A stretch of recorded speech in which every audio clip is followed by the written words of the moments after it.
know Doctor Who. And if you don't, then you can go. Right, hello guys, watching Go.2, and today we're going to do master ranking. I've never done a master ranking on my channel, which is strange, seems I've ranked everything else.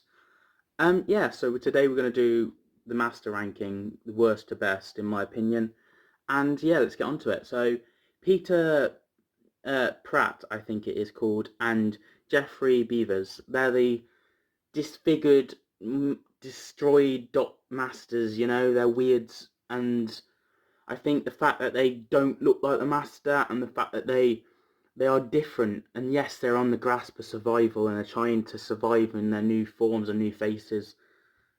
I don't know, it just doesn't work for me, and I don't see them that well. Like, I've seen clips of them, I'm going to be honest. I haven't seen the episodes of these two masters, and I've seen clips of them, and it's never captured me. It's never gone, oh, that's the master. It's gone, oh, who's this monster of the week, you know, that sort of character. So yeah, in my eyes, they have to be down in the ranking, but in their respect, I haven't seen their full episode to see them on, I don't know how it works. But a master I have seen, who's next on the list, is Eric Roberts. I'm not a fan of him. He's very, I was dressed for the occasion, doctor. And he's like, wow. he's cheese to the extreme, you know, and it can be a good thing and it can be a bad thing. I think the master's very cheesy, he's very camp, that's his thing. But he's to the extreme, he's dialed up to 100. And I think it just let the performance go a bit. It feels like more like a pantomime than anything else. And yeah, it doesn't feel realistic, and it doesn't feel like the master's fluent. It doesn't feel like there's a relationship between the doctor and the way his performance is. I think he's definitely given it his all, but the way he's been written as well, I think it just, yeah, he's got to be on the list. And sadly, he's only appeared in Doctor Who once, counting not Big Finish, of course, or the comics or whatever. It's that way. So yeah. Next up we have Ain'tful Amy. I can't ever say this name. It's so annoying. I'm going to give it a go. Ain'tful Amy. No, can't get it. I can never get that name right. It really bugs me. But anyway, the longest serving master. You can kind of count it. I really enjoy him. I think honestly, I've watched quite a few of him in the random episodes, and I enjoy it. I do. I think there's chemistry there. There's, I will get you next time, Doctor. You know, there's much of like, yeah, it's just a brilliant dynamic between the Doctor, and he does create threat. But obviously there are other better masters than him, in my opinion, even though he's been like the longest serving master and seen other doctors and stuff like that. I just think it works quite well as his character, and I think he deserves to be at this place. I don't think he deserves to be any higher than this, but he definitely deserves to not be last place, because he is brilliant. Next up we have Derek Jacobi. The one-off appearance. Yes, you can have a go at me for putting him before the word I can't say, finally, because yes, Derek Jacobi is brilliant as the master. In that one scene, you know, you lovable, the old man of Professor Yana, and then suddenly the flip. That is not my name. My name is the Master. And it's just like, wow, he is a threat. Wow, the Doctor is scared of him. He's a menacing. He's stole the TARDIS. He's like ba-boom, ba-boom, ba-boom, with the levels going up and up and up. And there is that chemistry and history behind him. You can kind of sense that.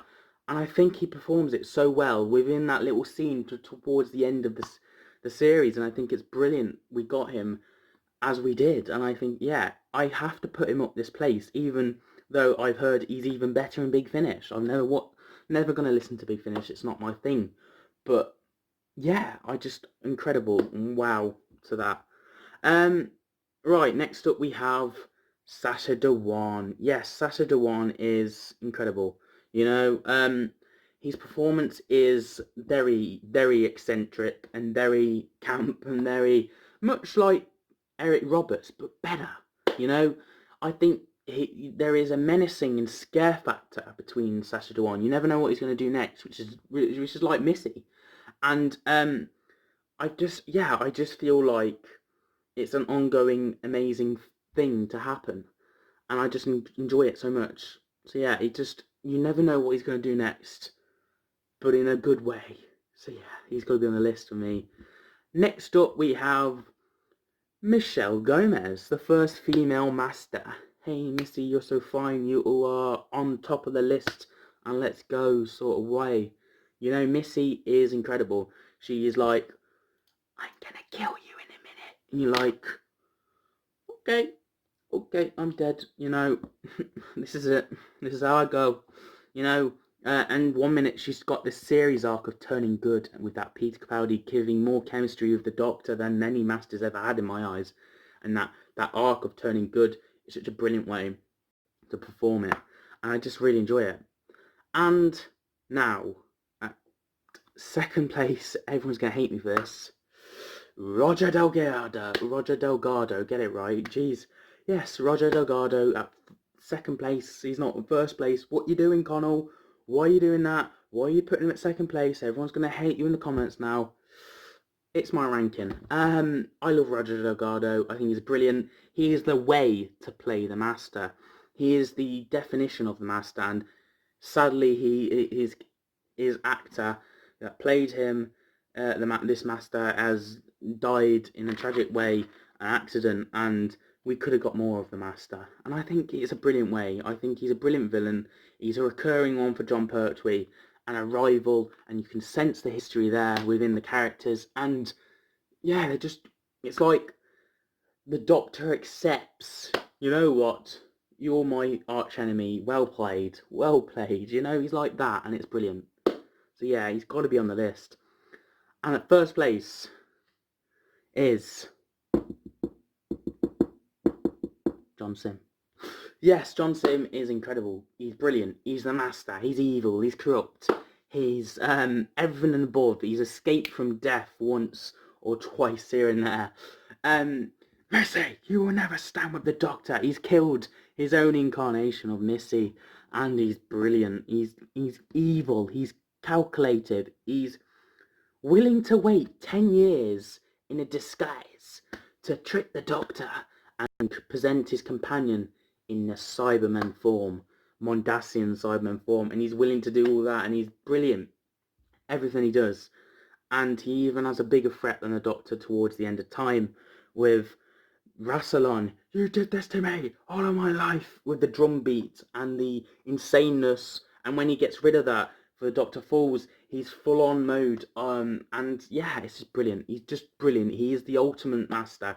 He's my Master, so that's probably why I'd put him at first place. I have a soft spot for him.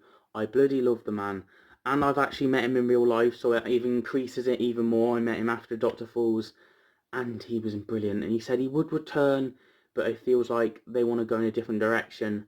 And they certainly did with Sacha Dhawan. And I think he's had 3 brilliant stories. He's had Utopia, Sound of Drums, and Last Time Lords. And then he's had the other story with The End of Time. And then he's had the other story with Doctor Falls and World Enough in Time. You know, they are brilliant stories, and it's a good way to go out on a bang. And I think he's had 3 hat tricks. Well, he's got a hat trick, not 3 hat tricks, but you know what I mean. He's just brilliant. I love him. He's crowned king as the Master for me. He is my Master, and I will obey him. Put down in the comments what your favourite Master is, what your least favourite is, and give this video a thumbs up, get the little bell so you don't miss a video, and subscribe to the channel because you know you want to. Go on. Why not? Just this once. Hit the button. And I will see you guys for another video very soon. Have a nice day.